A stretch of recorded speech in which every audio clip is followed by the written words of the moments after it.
All right, now there's a set of coal seams. That's how it was the first time I actually saw it. Do you see the top black layer? Do you see all the whitish pink layers in between? Do you see the black layers at the bottom? Do you see two vertical trees that are actually poking up from the bottom? Now, Dr. Beryl Nasher reported when she first saw this, the trees went from top to bottom. Perhaps I better tell you where we are. We're actually, there's my first diagram of it. You are in the upper pilot seam. Pilot relates to ships, ships relates to wharves. The pilots were the ones who guided the ships into the harbour. We're not far from the main entry to Newcastle. Upper pilot seam, lower pilot seam. You'll see my trees sketched in at the bottom there, and there's ash shale sediment in between, lots of layers. That's why one reason we do the actual layer experiments in our strata machine, so keep watching. Of course, I did end up giving some papers on this to the Sydney Basin Coal Conference. They were not very popular because by the time I did the papers, here's how small the trees had actually gotten. Notice they're no longer going from top to bottom. There's the top layers of coal, there's the bottom layers of coal, and there is the contorted layers of ash and shale in between. Okay, now if you go one step closer, we went back and we did an experiment. Dr. Beryl Nasher and others said the trees used to go from the bottom layer to the top layer, from the bottom coal to the top coal. And normally these sort of trees are interpreted as having lived there, died there, been buried there. Okay, question. How is coal supposed to form? Slowly in a swamp over millions of years. What sort of trees are they? Well, here's my old colleague, Jeff Smith. He's a Christian guy who's died. I'm waiting to see him again, get up there in heaven. We won't worry about fossil collecting up there in heaven, I'm sure, or in the new heavens and new earth. But what are we doing? We're refinding some trees that have started to appear. Do you see his green shorts there? Glorious Australian fashion. And that portion, there was a little cliff fall. And the portion right beside his shorts had showed up. So I said to Jeff, let's go and see where this tree goes. So we went out early in the morning, we stayed till very late, and we did some excavating. Hey, one reason I love abandoned coal mines in a very tiny place is you can dig and dig. And, well, in those days, you didn't need to worry too much about regulations. Well, see the bottom of the coal seam now? Bottom of the tree, by the way? This turns out to be a pine tree. Nobody has disputed that classification at all. And it's coalified, particularly on the outside. And right at the bottom of the slide, that's where it sits on the top of the lower pilot seam. And then it goes up and it goes up. Can you see the hammer in the middle of the picture? Yes, we were here because we wanted to check a few things. There's my hammer, which is now at the base of the picture. I've expanded the picture. Can you see the black stripes going across the seam? Okay, the black stripes come from left to right. The tree goes from bottom middle to bottom top. Now the black stripes running horizontally turn out to be coal seams. So even if we never managed to prove this got to the top well-known upper pilot seam, we've established one thing. It's gone through many coal seams. Some only are 2 centimeters or an inch thick, some 4 or 5 centimeters thick. There are hundreds of coal seams running across this tree. In fact, if you go a bit closer, you will see there's all sorts of volcanic ash at all sorts of angles. There's flat layers with black coal in. There's the tree, which is carbonized, it would appear on the outside, and it's still going up. Yes, we're above the multi-coal section layer. Let's go one step further, because here's Jeff. He's my scale. There's his green shorts again. And now we're standing on top of the upper pilot seam. There's more ash. There's more seam. Now, the interesting thing is this coal seam had been known since, well, Beryl Nasher was the professor of geology way back in the 30s. Man, this is an old cut. It was a test cut. And what's interesting is these seams, well, let's see. We mapped where we thought the tree might turn out. We dug, and there we are. The tree comes right up through the coal seam and out the other side. Dr. Beryl Nasher was not making it up. There are trees that start on the bottom of the coal seam, then they go all through the little coal seams, then they go to the top coal seam, they go clean through the top coal seam. Just to prove it to you, here's yours truly, standing on the top coal seam. There's the tree, exposed, right beside me. There's the top of the coal seam, exposed now a little to the right of me, where I'm standing.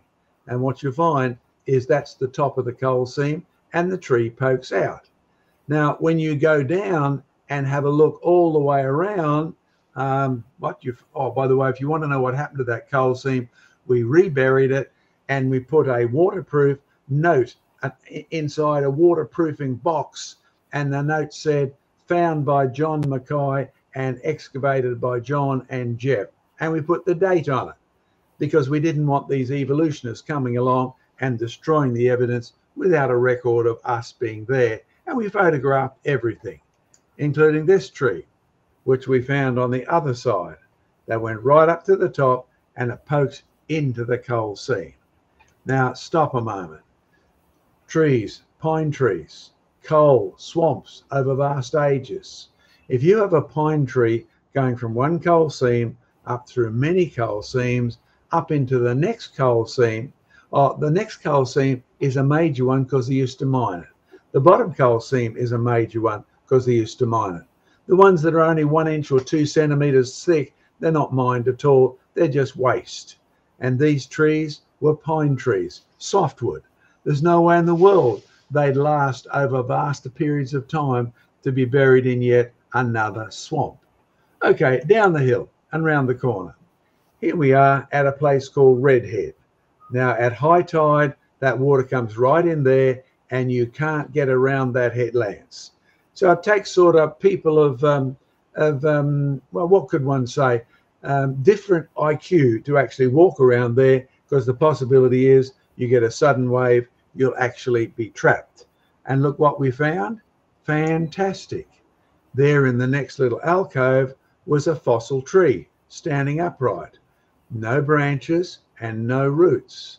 And it's standing upright, going right through a small seam, a hardened seam, no coal visible there, but it's a standing upright tree. It's going through many layers. Many layers, say it in Latin, polystrata.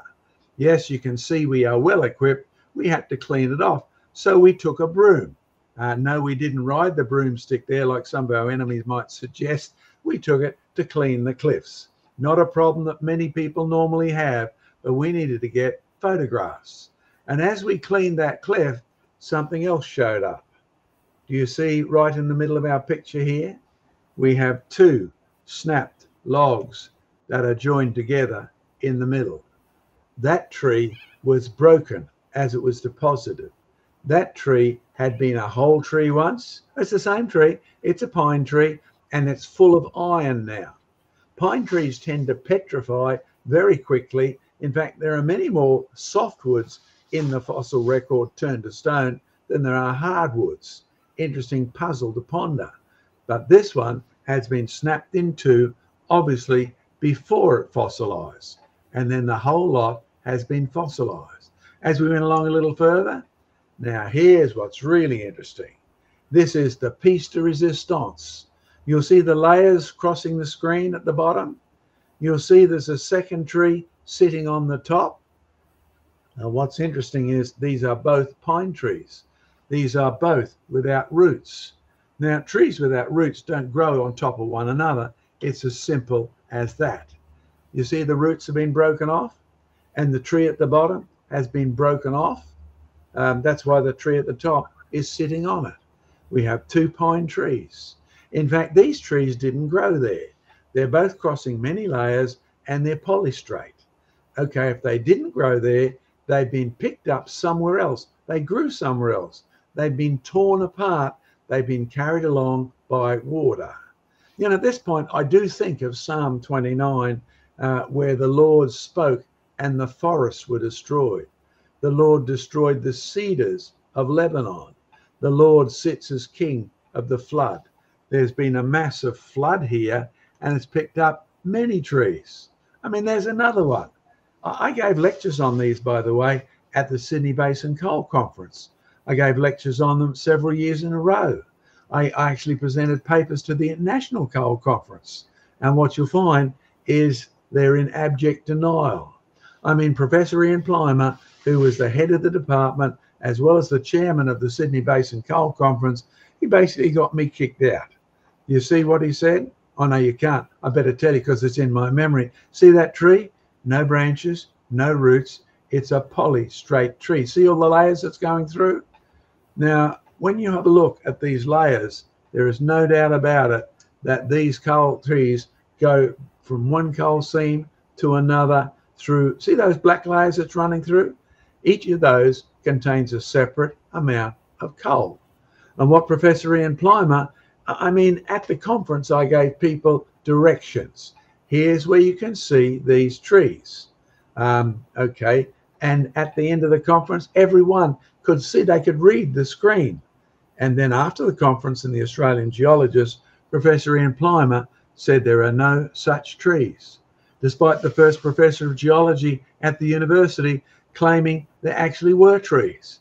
Because I've been back many, many times showing people some of these trees that are polystrate. I've even taken some noteworthy creationists. I took Professor Andy McIntosh down to see one of these trees. This tree here, notice it's full of iron. It's a polystrate petrified pine tree. Well, there is one other interesting thing. You see, one of the professors in this region said the thing that's mystifying about these trees is they are pine trees, but there are no pine debris, as if it was a forest living there that was covered by volcanic ash. You see, there are tens of thousands of these fossil trees, and if this was a forest and then it was covered by volcanic ash, you would expect a layer of pine debris at the bottom, and there is none. There is pine bark scattered and turned to coal through the volcanic ash, but there is no pine debris. So as one professor said, this whole place looks like a flood deposit. It's been flooded in. Now, he didn't want you to think Noah's flood because that's anathema, but the whole basin looks like a washed in series of pine trees, buried, volcanic eruptions everywhere, and coalification as an end result. Well, Australia's not the only place this happens. I was in the UK and I was out on a search and I was looking for a very famous tree. It had been lost for quite a few years, so we went looking for it because we knew about it through this book, The Geology of the Manchester Area, by two famous professors, Eager and Broadhurst. Hey, it looks like one of your relatives there, Diane. Could be. Yeah, the picture is on the back of the booklet, and it was available from the Geological Association, and we did find it, all covered up in muck, all covered up in lime and green stuff, hard to see, basically abandoned. So yours truly, not wishing things to stay in a dirty state, got in, and myself and my colleague, we cleaned it out. Look at that. Now you can see the tree clearly. You can see what looks like a tree base at the bottom. Well, why this tree is important is it actually is the first one to actually be associated with flooding.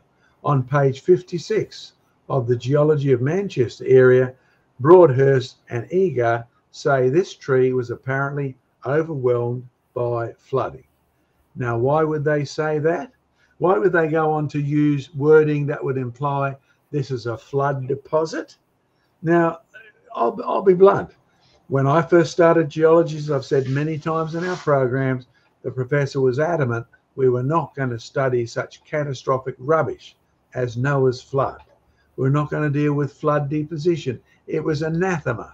And yet here we are finding in this geology guide about the region, this tree was covered by floods. Why? Well, there are many layers. You can see some of them there. In fact, if you get up close, you can see the edge of the tree has turned to coal. And then on either side, you will notice that there are actually layers. There's my friend helping me clean up. See above and to the near the top, opposite his cap, you'll see some of the layers. If you get even closer, you can see more layers. He and I are having a wonderful time doing a cleaning job. Well, he is. I'm actually taking photographs and supervising. What's the problem here? Do you see the layers go right up to the edge of the tree? Do you see that the layers, there are many of them? And this professor who wrote this report, he noticed one thing. Some of these layers had land plants in. Some of them had sea critters in. Some of them had swampy deposits. And he said, there's no way in the world this tree could have sat here in growth position, standing upright, while the land went up and down to form land fossils, then sea fossils, then marine fossils, then a mixture. He said the hundreds and hundreds of layers here can all have gotten washed in at one time to preserve this tree whole. This is a flood deposit. Oh, and you remember our two trees that were sitting one on top of the other? When we cleaned up this tree, we got an interesting surprise. It looked like there was another tree inside, and even it was surrounded by coal at the edge. What's interesting, of course, is we have here a very famous polystrate tea. See the multiple layers? Layer after layer after layer. The tree goes right up through the middle and looks like it's got a second tree underneath it. And each of those layers contains different fossils, microscopic, macroscopic, and as the professor rightly said, there's no way in the world that this tree could have stayed in the one position growing there while it was buried slowly by layer after layer of swamp or flood or sea. In fact, if you ponder it, for that to happen, the land had to bounce up and down like a yo-yo. One moment it's under the sea, next moment it's a coastal swamp, next moment it's dry land, then all over again in multiple layers. This was definitely a flood deposit. Now, I've traveled an awful lot over the years, so thank you to those of you who've donated so that we can actually get out there and see all of these things and record them before they disappear. Oh, disappear? You know that famous site that I showed you about in Australia? It's all gone now. The university didn't even step in and say, keep it, it's a valuable site. They just sold it off and everything's been destroyed, filled in. Now, the beds I've been in are largely Carboniferous and Pennsylvania. Oh, in Australia, we had a big argument in Australia as to whether that tree bed was Carboniferous or what. We didn't want to use the English designation. And in America, they didn't want to use the English designation, but these are all the same bed. Carboniferous, Pennsylvanian. Oh, Carboniferous doesn't mean millions of years. It means full of carbon. And the name was invented by a clergyman. Pennsylvanian just means start looking in Pennsylvania. And one of my heroes in geology, Professor Derek Ager, in his Nature of the Stratigraphic Record, page 6 and 7. This is an interesting book because it's the only book I know of that's got basically an introduction dedicated to telling creationists not to use it. I'm not surprised. He says the Carboniferous, all the rocks I've been showing you, extends essentially from the Donetsk coalfield in Russia to Texas. Hey, Donetsk, that's where the fighting's all up there in the moment, the coal, the oil, etc., north of the Caspian Sea in the USSR. Okay, he says it extends all the way from Texas right across to Russia. That's pretty big, by the way. Look at that. This amounts to some 170 degrees of longitude. This is Professor Derek Ager, famous English professor. He didn't make too many people happy because he went round looking at what's actually there, not what's supposed to be there. And closing up the Atlantic by a mere 40 degrees doesn't do much. It just reduces the size of this field to 130 degrees. It doesn't help much in explaining this remarkable phenomena. And there are trees from Texas. How do I know? I've been there. There are trees in Tennessee. There are trees in Canada. How do I know? I've been there. There are trees right through England and Germany. How do I know? I've been there. You see, in reality, this flood deposit covers at least from the western side western middle of the USA, right across to the eastern side of southern Russia. But what's even more, you know where else I've seen these trees? I was down in Western Australia in one of our coal mines. You see, it sits on granite. No doubt about it, the granite has been flood eroded. It's been cleaned up, and what's been dumped on top of it has been coal with fossil trees in it. I've got no doubt about it. These trees, which have been ripped up, carried along and buried, are worldwide.